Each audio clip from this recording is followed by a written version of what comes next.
I have to hear me. Yes. Okay. So thank you for your study, Elena. Very interesting. I have two questions, and they are to the first part of the presentation, part one. And the first is, uh, could you repeat or say what the mark of the beast is that the institution receives? I think you're talking about the United States, and you wrote or you had a line where you said that the institution receives the mark of the beast. Mm-hmm. Um, um, yeah. So the Sunday law, it's not the Sunday law for the institution because it's at this line, it's the close of probation. So they receive the mark of the beast after they failed the test. And in my opinion, when I define what the institution is, I would say it's the three branches of government.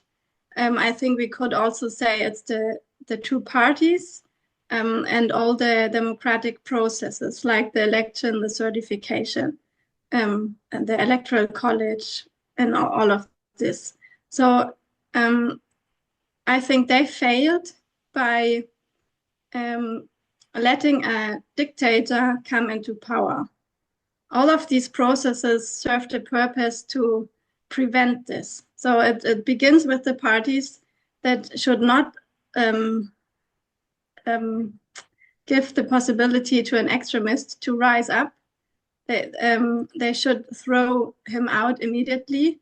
But he came through all of these gatekeepers, basically. And this, I think, is the test that the democratic institution did not pass. So I think, therefore, they received the mark of the beast because they are not the glorious land anymore with this. They are not the land of equality and freedom, of fair and free elections, but they are the Sunday law movement. So they give the Sunday law movement the power to rise, or they placed it. Yeah, don't know if it Okay. answers your question. I'm not sure what the mark itself is. I understand the logic that you present now, that they give rise to the extremist, and that did I understand correctly that you say that they enable the Sunday law movement to rise? Okay, because I think the way that I've understood the mark of the beast, at least what helped me was I remember from Terry's presentation, she puts the two columns up and she compares and contrasts the mark of the beast with the mark of God, so to say. Mm-hmm. There's a Sunday law movement. There is also, she calls it, I think, a Sabbath law movement, Yeah. in marks. So that helped me at least in understanding what the mark of the beast then would be. It would be the opposite of the mark of God.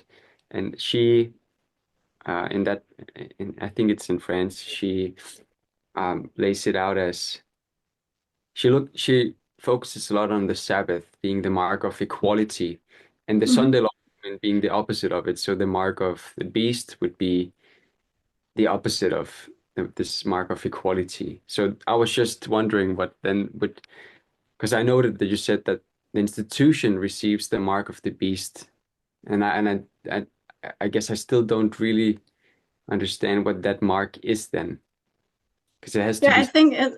I think Terry is right in her definition. Um, we know the test is equality, and I also think for the institution the test is equality, and it goes hand in hand with democracy, in my opinion. A real democracy lets everyone the freedom to vote freely according to their conscience, and everyone's vote counts equally. So there should not be any law that make it hard for any minority to go voting. So this is for me the basic of a democracy, and this is equality. And what they are doing is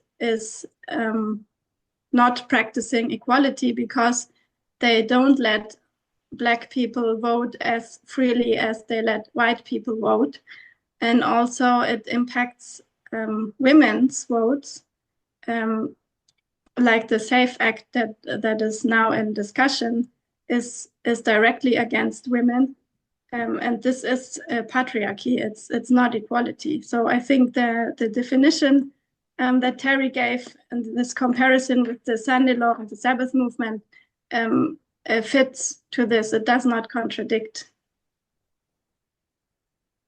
I think my other question is regarding the south wind. You said that the south wind blew in 2021, I believe. Mm-hmm. And I did not fully get what was the south wind in this time, and you connected it also to the beginning of the fall of the King of the South, so the fall of Russia. But what was the event? I guess that's what I'm looking for. The south Yeah, wind. I think you should ask Arjan what the south wind in 2021 is. According to my logic, it's when we look at 1989, the south wind is favorable for the ship for the USA. So when the south wind means that the King of the South is falling, and this makes the King of the North being the only superpower, the unilateral superpower. So in 1989, the south wind blew means it was good for the USA. This means it was bad for the King of the South. One was falling, the other one was rising because of this.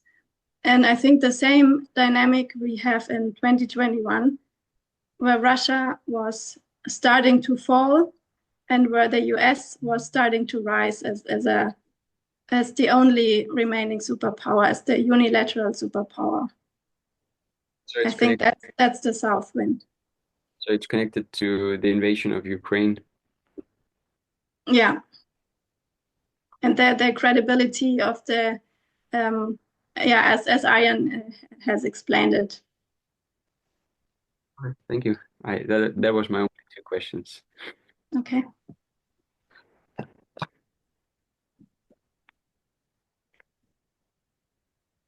So what I understand is that you also in the German, as we had the meeting with the German group, is that you say that your story about Islam actually really connects very well to the story that Arjan tells about the King of the South, and that you're actually saying, hey, where this would be you could combine these two messages really well, actually, but it's not fully how could you combine it with the story that Terry tells? Do you have any quick ideas about that? Yeah, I first to Arjan's study, I really, his study brought me to the thought that I should look at my study in the structure of Boston Concord Exeter more. So I didn't, this was what he taught me with his study in January. And I think the structure, as he said, with 2021, 22, 24 being Exeter, and 25 being the Sunday law, is really going hand in hand with the story of the third woe. So it really fits. And regarding Terry's study, I think July is really a very good Exeter. It's like Arjan said, it's a mini version of the Sunday law, because it just looks like the Sunday law. The RNC, the manosphere, the crowning of the king, all of this, it is really exactly like the Sunday law, but it's a prediction, it's a foreshadowing to the real Sunday law, which is then in January, which is the crowning by both parties, not only by the Republicans, and the manosphere, which was shown on the inauguration day. Then also on this day he was in power. He really issued all the decrees. He couldn't issue the decrees in July. It was only in January. So I think July really pointed very good to January, but it was an Exeter and not the final waymark.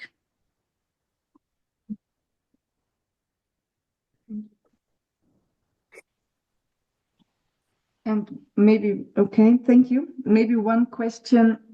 We've seen how actually in America already for a long time, elections maybe fail to be free and fair because of the gerrymandering already going for years. I don't know when it started, but a really long time ago. And why would you then say that now 2025 is Sunday law? Why not?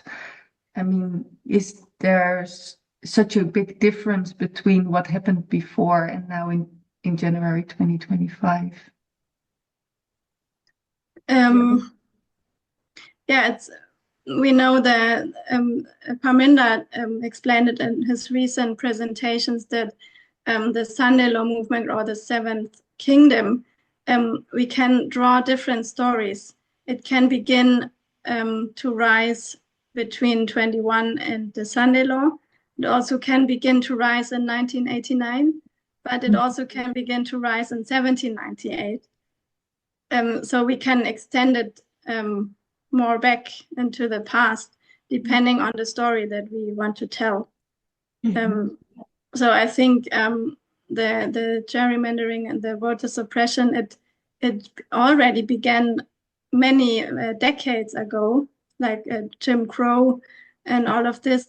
And also in the past, we have slavery and the suppression of the black and the voter suppression of the blacks. But in the last years, it really escalated. So the Republicans, they worked so hard in issuing all those new voter suppression laws since 2021, especially. And so it really escalates, and it was a new dynamic, I would say. So depending on the story, we can extend it back. But when we want to look to understand our dispensations, I think we can mark it between 2021 and the Sunday Law.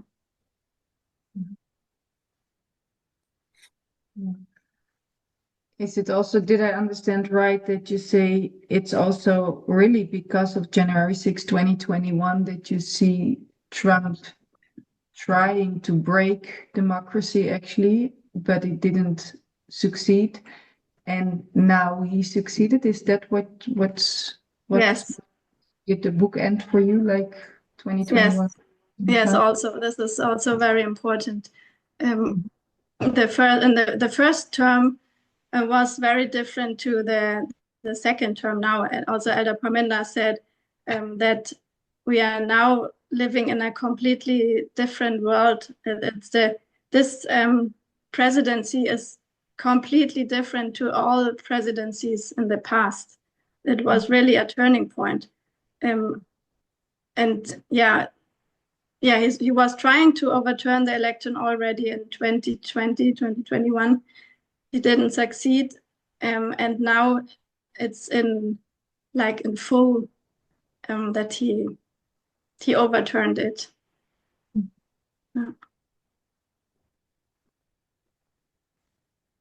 Well, Emma just wanted to ask. It's in connection with this election. Did I understand correctly that you basically said that the 2024 election was stolen from Kamala Harris? You didn't say it definitively, but you hinted at proof that there was widespread voter suppression.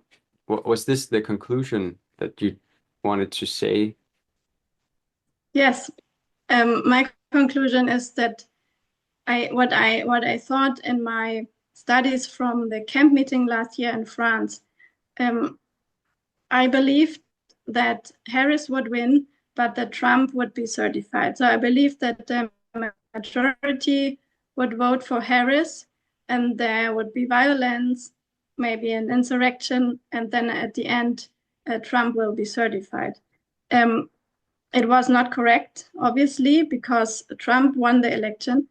But when we see all what these organizations and 𝘃𝗶𝗴𝗲𝗲𝗏, what all of them found out was that already beforehand, they stole the election. They made sure that they win the election, but not by the majority of the votes, but through voter suppression and also through manipulation of the results, which those organizations found out. I know it's not proven yet, but there are serious evidences for widespread manipulation.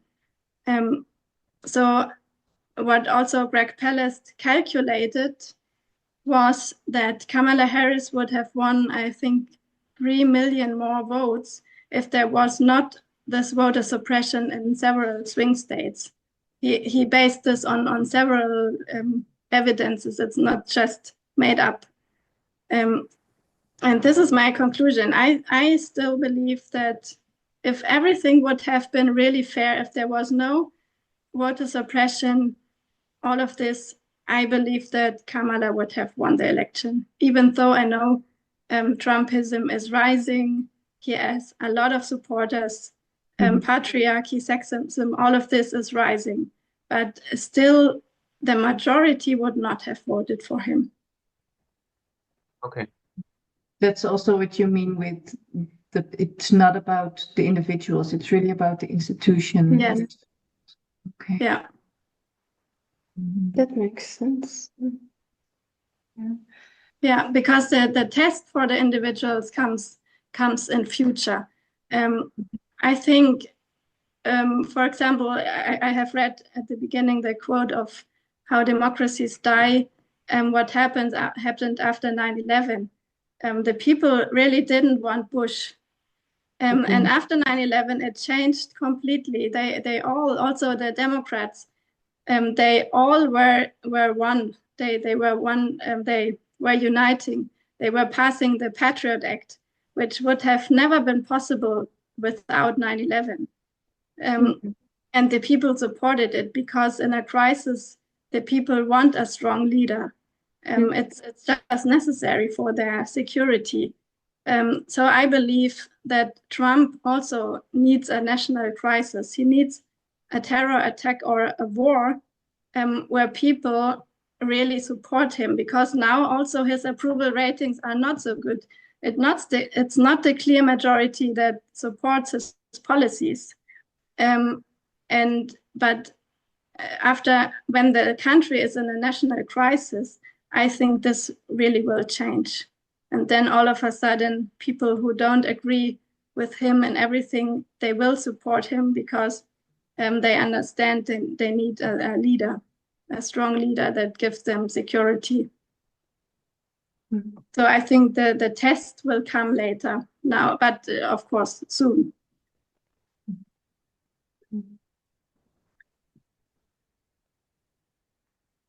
One more question maybe, because what you're saying is, hey, democracy died, actually, has failed, and at least institutions failed to keep democracy up. And 𝘃𝗏𝗴𝗏𝗏 is saying democracy didn't die yet. Yes. And she's talking about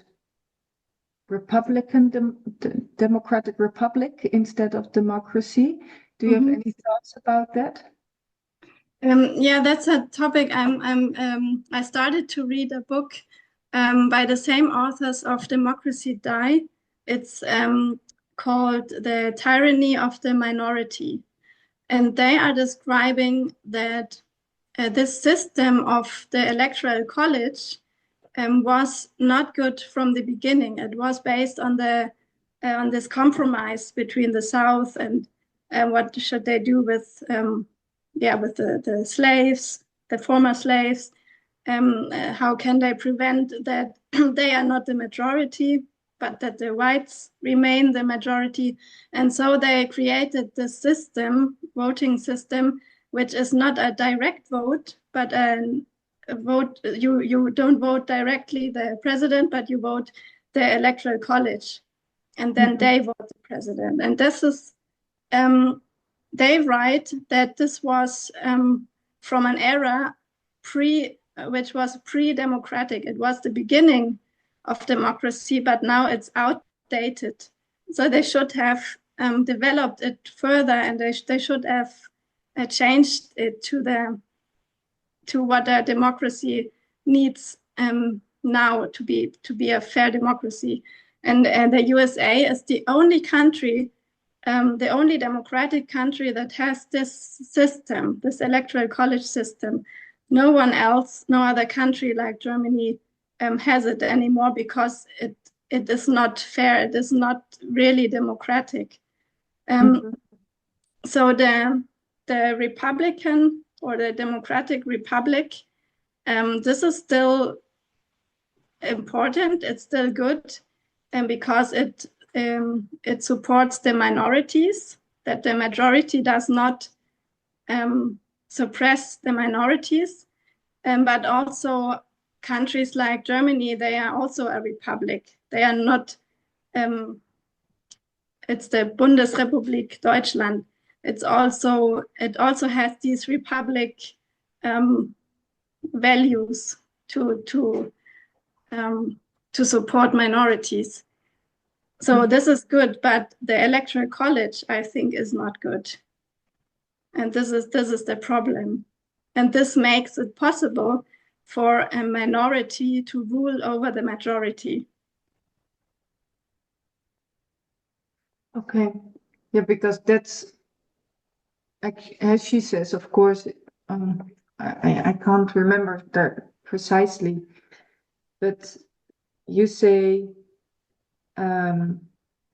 so it's now a minority that chooses actually for the majority, and 𝗟𝗏 said, actually the Democratic Republic is taking care of the weak minority. But you say it's actually the strong minority that now goes over the majority.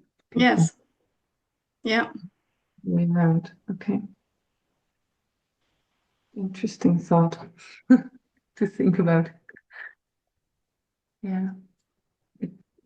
It's like the rich are now winning.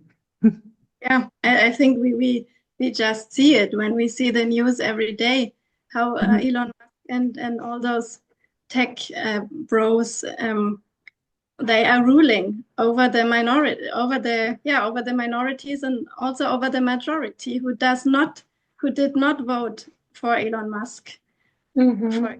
There are different minorities. Yes. It's the And rich. they are not acting like a republic supporting the minorities like LGBTQ, but they are suppressing them now. It's really a persecution. But I think that 𝗟𝗏 says that it didn't die because there was a fair election, and that's exactly what you say. There wasn't a fair and free election. Yes, I really cannot see how it can be a fair and free election. It contradicts to all what we learned in the past. So when they even say that they don't want everybody to vote, it's just also Trump. He said, I don't need your votes. I have plenty of votes. He said it beforehand. So how can he say it when he relies on a fair election and he relies on the majority of the votes? Yeah. Yeah. Well, thank you for clarifying. Yeah. Any other questions that people have?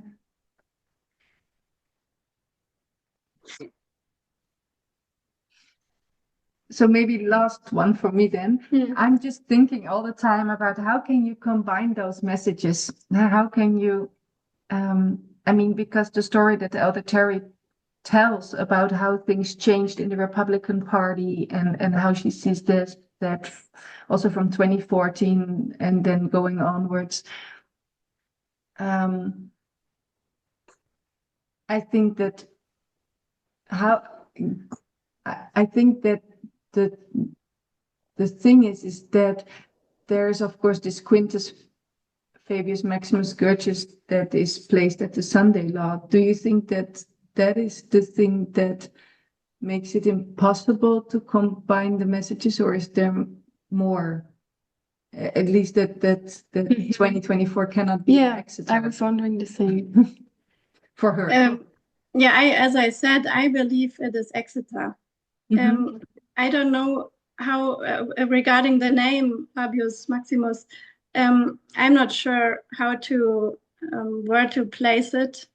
I'm not sure if I don't know if you know from Arjan in one of his recent studies, he said that he doesn't, or that he has questions on how Elder Terry is understanding this name, because she makes the flood running through the Bible as a biblical symbol, but Quintus, she does not run through the Bible.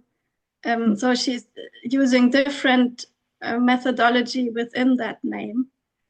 So I'm really not, I think we have to investigate this further.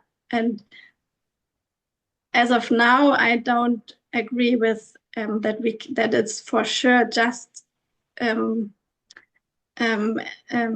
proving that it is placed on July 2024. Why can't it be placed on July 2025, for example? And is it really correct to understand Fabius with voting and all of this? I'm not sure about this. Yeah. Okay. But all of the story that she laid out with the manosphere and all of this, I think it is really good. As I would agree with, I don't know, 95% of her study. Just a few details, I think we should look again into it and see how it fits together. Yeah, I should watch her video, next studies, because I think she's trying to prove more that it's July 2024 without using Quintus as the proof for that date, but I'm not so far yet. Or I've watched several presentations, but not all yet that have been done until now. Yeah. I've heard in the most recent presentations, Parminder did in Tahiti, he said that the seventh kingdom is the GOP. What is your view about that? Yeah, I think it is. It's the, how do you explain it?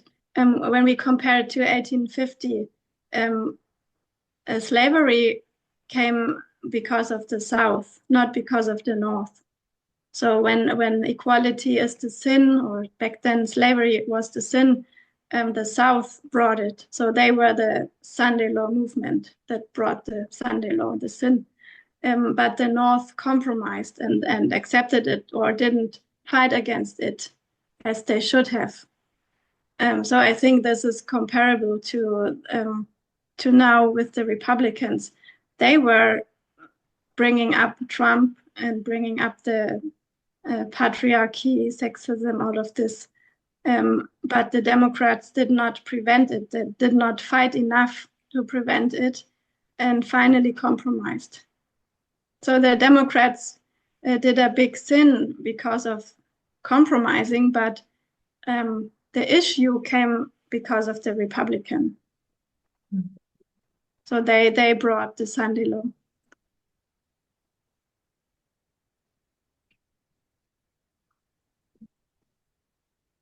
I just can remember the quote of Ellen White, where she says the sin lies at the door of the churches.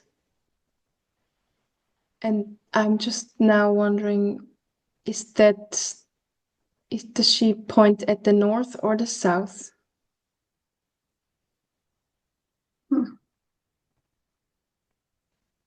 The sin of slavery lies at the door of the churches. Do you remember that quote? I only remember that she is judging the churches for also compromising. I think they should have fight against it, but didn't.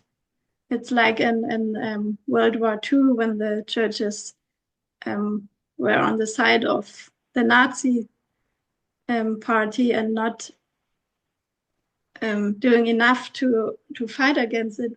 But I don't remember the exact quote.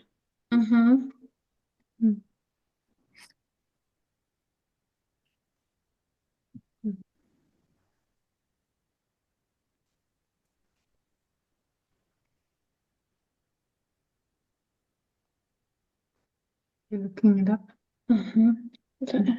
And I also want to remind that my study is really about the line of the institution. So I don't know exactly what the national Sunday law is. It could be different. I'm not sure if it's the same or if it's different. It's at least it is on a different line. It's on the line of the 144,000, and it's the national Sunday law. It's a beginning, a Boston, where the test then afterwards at the loud cry begins.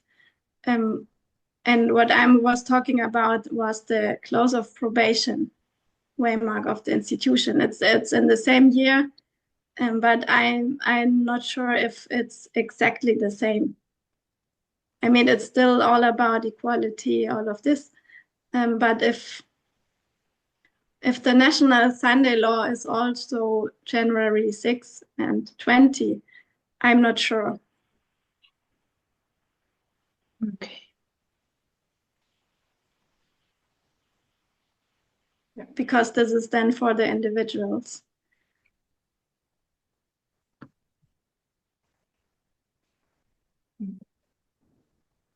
Yeah, I will show the line again from the beginning. So I was talking about this waymark, the closed door, shipwreck, judgment, close of probation. And here is the national Sunday law waymark on this line. So it's another layer. You say it could be a different event. Yes. Like no? Okay.